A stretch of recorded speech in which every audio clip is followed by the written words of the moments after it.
আমার স্নেহের প্রিয় ছাত্রছাত্রী ভাই বোনেরা, আশা করি তোমরা সবাই ভালো আছো। তোমাদের এখন স্কুল তো পুরো দমেই চলছে, প্রথম থেকে শেষ পিরিয়ড পর্যন্ত। আশা করি তোমরা স্কুলের পড়াশোনাতেও অনেকটা এগিয়ে গিয়েছো এবং তোমরা আবহাওয়াটা বুঝতে পারছো। কিন্তু দেখতে দেখতে তোমাদের দেখবে সময় চলে যাবে। ফলে এখন থেকে প্রত্যেকটি ভিডিও যে আমি প্রশ্নগুলো দিচ্ছি, এই প্রশ্নগুলো তোমরা অবশ্যই করে মুখস্থ করতে থাকো, বোঝার চেষ্টা করো, বুঝতে থাকো এবং তার সঙ্গে সঙ্গে লেখাও প্র্যাকটিস করতে থাকো। আজকের একটা খুব ছোট্ট ভিডিও তোমাদের কাছে নিয়ে এসেছি, যেটি তোমরা যারা দ্বাদশ শ্রেণীতে পড়ছো, তোমাদের ইতিহাস সাবজেক্টটি যাদের আছে, ইতিহাসের পঞ্চম অধ্যায় ঔপনিবেশিক ভারতের শাসন, এই চ্যাপ্টারটি থেকে আমি ইম্পর্টেন্ট তোমাদের জন্য 3টি প্রশ্ন নিয়ে এসেছি। তোমরা জানো যে আগে আমি ভিডিওতে তোমাদের বলে দিয়েছিলাম, তবু আমি আরও একবার বলতে চাই যে তোমাদের মোট 8টি প্রশ্ন দেওয়া থাকে। 8টি প্রশ্ন দেওয়া থাকে প্রথম বিভাগ থেকে। প্রথম বিভাগ অর্থাৎ ক বিভাগ থেকে 4টি, আর এই ক বিভাগটা থাকে প্রথম, দ্বিতীয়, তৃতীয়, চতুর্থ অধ্যায়। আর পঞ্চম অধ্যায়টি থাকে খ বিভাগটি থাকে তোমাদের পঞ্চম, ষষ্ঠ, সপ্তম এবং অষ্টম। নিয়ম অনুযায়ী যে তোমাদের প্রত্যেকটা অধ্যায় থেকে একটি করে প্রশ্ন থাকে, প্রত্যেকটি অধ্যায় থেকে একটি করে প্রশ্ন থাকে। প্রত্যেকটি বিভাগ থেকে তোমাদের কমপক্ষে 2টি প্রশ্নের উত্তর করতে হবে। যেমন ধরো ক বিভাগ থেকে তোমাদের 4টি প্রশ্ন আছে, তার থেকে কমপক্ষে 2টি প্রশ্নের উত্তর করতে হবে। এবং খ বিভাগে যে 4টি প্রশ্ন থাকবে অর্থাৎ পঞ্চম থেকে অষ্টম অধ্যায়, এই 4টি প্রশ্নের মধ্যে থেকে তোমাদের 2টি প্রশ্নের উত্তর করতেই হবে, এটা মাস্ট। প্রথম খণ্ড থেকে 2টো, দ্বিতীয় খণ্ড থেকে 2টো, বাকি যে একটা প্রশ্ন পড়ে থাকে, এই একটা প্রশ্ন তোমরা যে কোনো বিভাগ থেকে করতে পারো, যে কোনো বিভাগ থেকে করতে পারো। মোট এই 5টি প্রশ্নের উত্তর দিতে হয় তোমাদের এলএকিউতে। 5 × 8 = 40 নাম্বার। আশা করি তোমরা বুঝতে পারলে। তাহলে তোমাদের ইতিহাসের এলএকিউতে 2টি বিভাগ থাকে, ক বিভাগ এবং খ বিভাগ। ক বিভাগে থাকবে প্রথম, দ্বিতীয়, তৃতীয়, চতুর্থ অধ্যায়, আর খ বিভাগে থাকবে পঞ্চম, ষষ্ঠ, সপ্তম এবং অষ্টম অধ্যায়। প্রত্যেকটা বিভাগ থেকে কমপক্ষে 2টি করে প্রশ্নের উত্তর করতে হবে। 2টি 4টি তোমাদের করতেই হবে এবং একটি প্রশ্নের উত্তর সেটা তোমরা ক বিভাগ থেকেও করতে পারো, খ বিভাগ থেকেও করতে পারো। এই হলো তোমাদের এলএকিউর যে উত্তরের যে ঘটনাবলী, এটাই।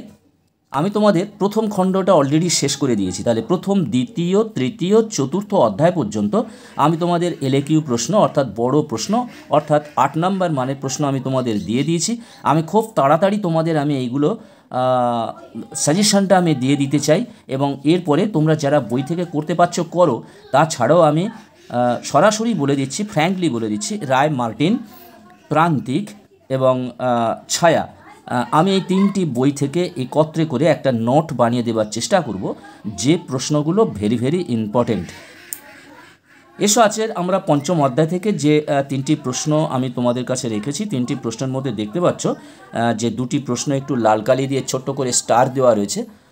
এই 2টি প্রশ্ন খুব ইম্পর্টেন্ট। এই 2টি প্রশ্নের মধ্যে একটি আসার সম্ভাবনা প্রবল, 100% সম্ভাবনা। আমি খুবই আশাবাদী যে এই 2টি প্রশ্নের মধ্যে থেকে একটি প্রশ্ন এই অধ্যায় থেকে তোমরা পেয়ে যাবে। দেখো, একের দাগের প্রশ্নটা ছিল জালিয়ানওয়ালাবাগের হত্যাকাণ্ডের প্রেক্ষিত কী ছিল, এই ঘটনার ফল কি হয়েছিল। আর 2 দাগের প্রশ্ন হলো লখনৌ চুক্তির শর্তাবলী উল্লেখ করো, এই চুক্তির গুরুত্ব সম্পর্কে সংক্ষেপে আলোচনা করো। এই 2টি প্রশ্ন ভেরি ভেরি ইম্পর্টেন্ট। বন্ধুরা, যেটা না বলে নয়, তোমরা যারা এখনও চ্যানেলটি সাবস্ক্রাইব করোনি অবশ্যই তোমরা চ্যানেলটি সাবস্ক্রাইব করে নাও, বন্ধুদেরকে লিঙ্ক বেশি বেশি করে শেয়ার করো এবং তোমরা আমার হোয়াটসঅ্যাপ গ্রুপেতে যুক্ত হয়ে যাও। আমার হোয়াটসঅ্যাপ নাম্বার হলো 9732818391। এই গ্রুপে যুক্ত হয়ে যাও। তোমাদের পিডিএফ পাওয়ার জন্য কোনো অসুবিধা হবে না। আমি যথাসময়ে ঠিকঠাকভাবে তোমাদেরকে পিডিএফগুলো পাঠিয়ে দেবো। তবে আমার অনুরোধ, তোমরা অবশ্যই ভিডিওগুলো দেখে তারপরে পিডিএফ নেবার চেষ্টা করো। তোমরা অবশ্যই ভিডিওটিকে ভিউ করো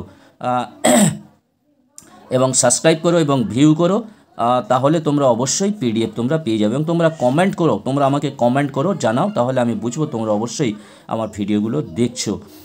কারণ শুধু প্রশ্ন উত্তর নিয়ে হয় না, এই ভিডিওর মধ্যে অনেক কিছু প্রশ্ন দেওয়া থাকে যেগুলো তোমাদের কাউন্সেলিংয়ের কাজে লাগে। যেগুলো তোমাদের অত্যধিক কাউন্সেলিংয়ের যেটা প্রয়োজন হয়, তোমরা কেমনভাবে খাতা লিখবে, কেমনভাবে প্রশ্নের উত্তর তৈরি করবে, এই নিয়ে যদিও আমি খুব সামনাসামনি আসছি তোমাদের ভিডিও তৈরি করব, হলেও তোমরা সম্পূর্ণ ভিডিওটা না দেখলে তার থেকে কিছু বুঝতে পারবে না। এবার দেখো 3 নম্বর যে প্রশ্নটি আছে, মিরাট ষড়যন্ত্র মামলার প্রেক্ষাপট আলোচনা করো, এই মামলার পরিণতি কী হয়েছিল।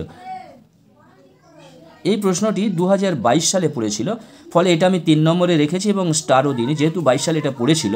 কিন্তু তোমরা জানো যে তোমাদের উচ্চ মাধ্যমিক একটা ট্রেন্ড আছে, সালের প্রশ্ন আসার ট্রেন্ড থাকে, কিছু কিছু প্রশ্ন সাল থেকে দেওয়া হয়, কিছু কিছু প্রশ্ন সংসদ নমুনা যেগুলো থাকে তার থেকে ঢুকিয়ে দেওয়া হয়। তাহলে এখানে 1 এবং 2 এই প্রশ্ন দুটি তোমাদের ভেরি ইম্পর্টেন্ট, এবং 3 নম্বর প্রশ্নটাও তোমরা করে রাখবে। আর 1-2 প্রশ্নটা খুব ভালো করে মুখস্থ করো, এই দুটি প্রশ্ন খুব ভালো করে আইডিয়া করো, বোঝার চেষ্টা করো, এবং তার থেকে তোমরা সেটা না দেখে লেখার চেষ্টা করো, তাহলে দেখবে অ্যাকিউরেসি আসবে, লেখার মধ্যে বানান ভুল যাবে, বানান ভুল খুব কমই হবে, এবং লেখার মধ্যে একটা অ্যাকিউরেসি আসবে, একটা সূক্ষ্মতা আসবে, এবং তোমরা টাইম মেনটেন করতে পারবে। একটা প্রশ্নের উত্তর যতটুকু লিখতে হয় ঠিক ততটুকু লিখতে গেলে যে সময় লাগে সেই সময়ের মধ্যে তোমরা শেষ করতে পারবে, কিন্তু লেখা না প্র্যাকটিস থাকলে তোমরা নির্দিষ্ট সময়ের মধ্যে এর উত্তর সঠিকভাবে দিতে পারবে না। বন্ধুরা, আজকের মতো ভিডিওটি শেষ করলাম, আবার কথা হবে নেক্সট ভিডিওতে। আর এই যে পিডিএফ, ইতিহাসের কিছু পিডিএফ আমি তোমাদের রবিবার দেব বলে কথা দিয়েছি, অতএব রবিবার তোমরা 10:30 11টার মধ্যে তোমরা অবশ্যই পিডিএফ পাবে, কারণ সারা দিনটা আমার ভিডিও বানাতে, তৈরি করতে, এডিট করতে এবং অন্যান্য কাজে এবং টিউশনের কাজেতে আমার সময় কেটে যায়, ফলে আমি 10:30 11টা ছাড়া আমি তোমাদের কাছে পিডিএফ পাঠাতে পারবো না। বন্ধুরা, আজকের মতো ভিডিওটি শেষ করলাম, তোমাদের সকলের প্রতি রইল আমার ভালোবাসা ও শুভেচ্ছা। আবার কথা হবে নেক্সট ভিডিওতে অন্য একটা সাবজেক্টকে নিয়ে। তোমাদের অসংখ্য ধন্যবাদ।